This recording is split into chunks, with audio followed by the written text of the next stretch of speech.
नमस्ते मेरा स्वाभिमानी नेपाली दाजुभाइ तथा दिदीबहिनीहरू। आज हामी फेरि इतिहासको एउटा मोडमा उभिएका छौँ। हावामा झन्डाहरू फैरिएका छन्। कोही घन्टीको पछि दगुर्दैछन्, कोही रुखको छाया खोज्दैछन्, कोही सूर्यको तापमा उभिएका छन् त कोही हँसिया हतोडाको नारा लगाइरहेछन्। तर एकचोटि आफैलाई सोध्नुहोस्, हामी झन्डालाई भोट दिने हो कि झन्डा बोक्ने मान्छेलाई? साथीहरू, जब हामी घर बनाउँछौँ, हामी एउटा एउटा इँटा चेक गर्छौँ। जब हामी पुल बनाउँछौँ, हामी डन्डीको क्वालिटी टेस्ट गर्छौँ। चुनाव पनि त्यस्तै हो। देश भत्किएपछि यो पार्टी खराब रहेछ भनेर पछुताउनुको के अर्थ? त्यसैले भोट हाल्नुभन्दा पहिले क्यान्डिडेटलाई यो तीनवटा कुरामा टेस्ट गर्नुहोस्। पहिलो, क्षमता यानि कम्पिटेन्स। के उनले माइक समात्न मात्र जानेका हुन् कि फाइल पनि खोल्न सक्छन्? के उनको स्किल, नलेज र डिसिजन मेकिङ स्ट्रङ छ? अर्थतन्त्र, स्वास्थ्य, शिक्षा, रोजगारी यी सबैमा उनले नयाँ सोच ल्याउन सक्छन् त? देश चलाउन स्लोगन होइन, सिस्टम बुझ्ने दिमाग चाहिन्छ। दोस्रो हो कर्तव्य यानि ड्युटी अथवा ट्र्याक रेकर्ड।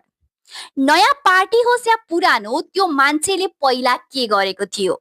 के उनले जनताको दुःखमा साथ दिएका छन्? कि उनको नाम भ्रष्टाचार, पावर मिसयुज र झुटा बाचामा डुबिएका छन्? पास रेकर्ड नै सबैभन्दा ठुलो सर्टिफिकेट हो मान्छे छान्नलाई। र तेस्रो, कल्पना शक्ति यानि भिजन। उनको दृष्टिकोण के छ? भिडले आयो आयो भन्दैमा हल्लासँगै नदगुर्नुहोस्। उनको दिमागमा नेपालको क्लियर रोडम्याप छ त? 5 वर्ष पछिको नेपाल कस्तो हुन्छ त्यसको ठोस योजना छ कि छैन प्रश्न गर्नुहोस्। हिजो रुख थियो, आज घन्टी होला, भोलि अरू केही आउला। तर याद गर्नुहोस्, पार्टी त लोगो मात्रै हो, लोगोले देश बन्दैन। कुनै ब्रान्ड मन पर्छ भन्दैमा त्यो ब्रान्डको सबै कुराहरू राम्रो हुन्छ भन्ने हुँदैन। भिजन, करेज र इन्ट्रिग्रिटी भएको मान्छेले देश बनाउँछ। यो पालि घन्टी बजोस् या सूर्य उदाओस्, त्यसको भित्र बसेको मान्छेको क्यारेक्टर हेर्नुहोस्। भिडमा हराउने होइन, सचेत सिटिजन बन्ने हो। पार्टीको झोले होइन, देशको सेक्युरिटी गार्ड बनाऊ। तपाईको एउटा भोटले नेपालको भविष्य डिसाइड गर्छ। यो केवल भोट होइन, यो हाम्रो सपना, हाम्रो गौरव र हाम्रो भविष्य हो। पार्टीलाई होइन, पात्र यानि क्यारेक्टरलाई भोट दिम। स्किल भएको, इमेज साफ भएको र काम गर्ने हिम्मत भएको मान्छेलाई रोजौं।